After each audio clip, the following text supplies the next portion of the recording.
कभी ये सोचा है कि अच्छाई का ना अपना एक अलग ही रास्ता होता है। एक ऐसा रास्ता जो कभी-कभी हमें सबसे अप्रत्याशित मोड़ों पर ले जाकर मिलाता है। आज की हमारी कहानी बस इसी खूबसूरत से विचार के बारे में है। चलिए साथ मिलकर इस कहानी की दुनिया में चलते हैं। कितनी गहरी बात है ना। अक्सर हमें लगता है कि ऐसी बातें सिर्फ किताबों में ही अच्छी लगती हैं, पर कभी-कभी जिंदगी खुद हमें दिखा देती है कि इन छोटे-छोटे शब्दों में कितनी बड़ी सच्चाई छिपी होती है। हमारी कहानी इसी सच्चाई के सामने आने की है। तो हमारी कहानी शुरू होती है एक छोटे से गांव से और उसके एक किरदार जिसका नाम है रघु। अब रघु कह सकते हैं कि उन लोगों में से था जो मेहनत की लंबी राह से बचकर अपनी किस्मत को छोटे और टेढ़े-मेढ़े रास्तों पर आजमाना चाहते थे। और उसने जो रास्ता चुना था वो था चोरी का। देखिए, उसकी चोरियां कोई बहुत बड़ी नहीं थीं। कभी किसी के आंगन में खड़ी साइकिल पर उसका दिल आ गया, तो कभी किसी के लहलहाते खेत से ताजी-ताजी सब्जियां उसकी टोकरी में पहुंच गईं। और बस धीरे-धीरे ये छोटी-छोटी बेईमानियां उसकी जिंदगी का एक हिस्सा सी बन गई। और पता है, रघु अपने मन को यही कहकर समझा लेता था। वो सोचता था, अरे थोड़ा बहुत चोरी करने में क्या बुराई है, भला इन छोटी-मोटी चीजों से किसी का क्या ही बिगड़ जाएगा। ये बस उसकी अपनी बनाई हुई एक तसल्ली थी जो उसके ज़मीर को, उसकी अंदर की आवाज को सुलाए रखती थी। और यहीं पर कहानी में एक बड़ा ही दिलचस्प मोड़ आता है। एक तरफ तो थी रघु की अपनी सोच और दूसरी तरफ थी उसके पिता की दी हुई वो सीख जो उसके जहन में कहीं दबी पड़ी थी।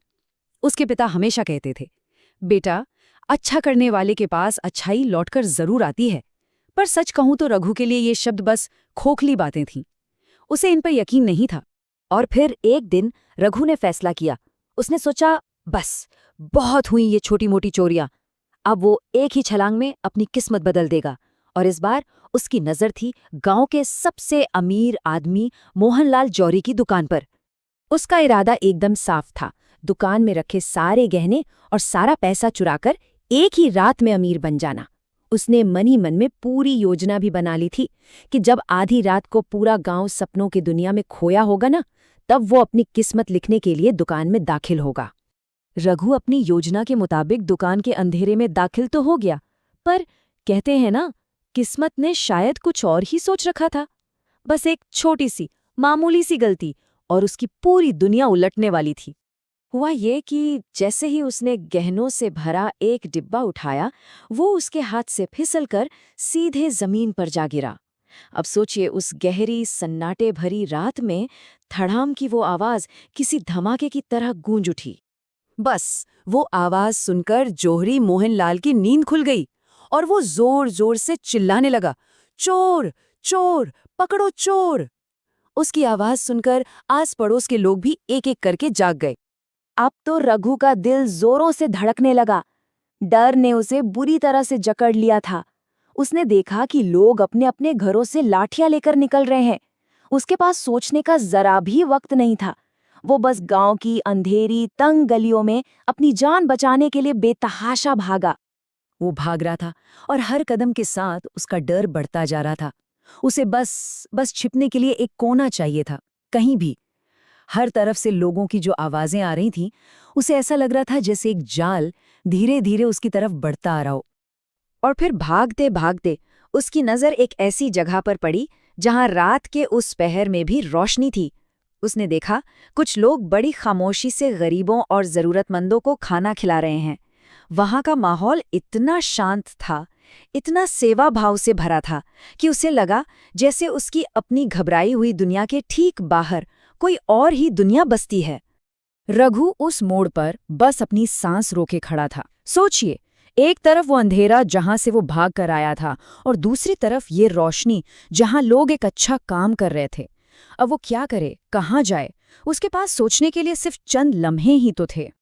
और ठीक उसी पल, उस गहरे डर और घबराहट के बीच में उसे अचानक अपने पिता की कही हुई वो एक भूली बिसरी बात याद आ गई। अच्छा करने वाले को अच्छाई खुद ढूंढ लेती है। ये शब्द मानो अचानक उसके कानों में गूंजने लगे थे। तो बस डर से बचने की इस कोशिश में रघु ने बिना कुछ सोचे समझे काम करना शुरू कर दिया। उसने पास में पड़ी एक बाल्टी उठाई और खाना बांट रहे लोगों की नकल करने लगा। फिर उसने जमीन पर पड़े पत्ते और कचरा उठाकर सफाई शुरू कर दी। देखिए, उसका मकसद उस वक्त सिर्फ एक था, किसी तरह इस भीड़ में छिप जाना, ताकि कोई भी उसे पहचान न सके। और कुछ ही देर में वो लाठियां लिए हुए गांव वाले वहां आ भी पहुंचे। उनकी आंखों में गुस्सा था, वो एक चोर को ढूंढ रहे थे। लेकिन जब उनकी नजर रघु पर पड़ी तो उन्हें कोई चोर नहीं दिखा। उन्हें दिखा तो बस एक मेहनती आदमी जो चुपचाप अपना काम कर रहा था, सफाई में लगा हुआ था। किसी ने भी उस पर शक तक नहीं किया। सबको यही लगा कि वो भी इन सेवा करने वालों में से ही कोई एक है, और वे लोग चोर को ढूंढते हुए वहां से आगे बढ़ गए। और इस तरह एक अच्छे काम का दिखावा करने से ही रघु की जान बच गई। जब सारे गांव वाले जा चुके थे और रात का वो गहरा सन्नाटा वापस लौट आया, तब भी रघु वहीं का वहीं खड़ा रहा। वो हिल तक नहीं पा रहा था। उसके अंदर जैसे एक तूफान चल रहा था। आज जो कुछ भी उसके साथ हुआ था ना, उसने उसे अंदर तक झकझोर कर रख दिया था। ये सिर्फ एक नई सुबह नहीं होने वाली थी, ये उसकी जिंदगी की एक नई सुबह थी। अब जाकर उसे अपने पिता के उन सीधे साधे शब्दों का असली मतलब समझ में आया था। उसने अपने आप से कहा, अगर मैं चोरी करता रहता तो आज तो मैं यकीनन पकड़ा जाता। लेकिन सिर्फ एक अच्छे काम का नाटक करने से किसी ने मेरी तरफ आंख उठाकर भी नहीं देखा। अच्छाई ने, भले ही वो दिखावे की क्यों न हो, उसे आज सच में बचा लिया था। बस उस रात के बाद रघु फिर कभी वो पुराना रघु नहीं रहा। उसने चोरी का रास्ता हमेशा हमेशा के लिए छोड़ दिया। अब वो गांव की गलियों में कुछ चुराने के लिए नहीं, बल्कि लोगों की मदद करने के लिए घूमता था।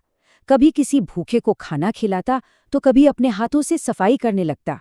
और धीरे धीरे लोगों की नज़रों में उसके लिए जो नफरत थी, उसकी जगह सम्मान ने ले ली। और आखिरकार रघु को वो चीज़ मिली जो वो हमेशा से चाहता था, सच्ची वाली खुशी और मन की शांति।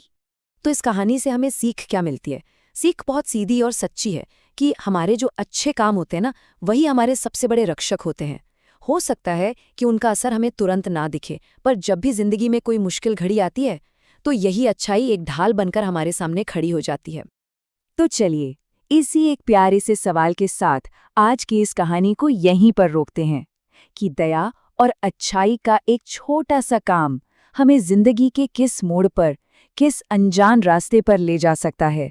क्या पता, शायद उस रास्ते पर जहां सच्ची शांति और खुशी हमारा इंतजार कर रही हो।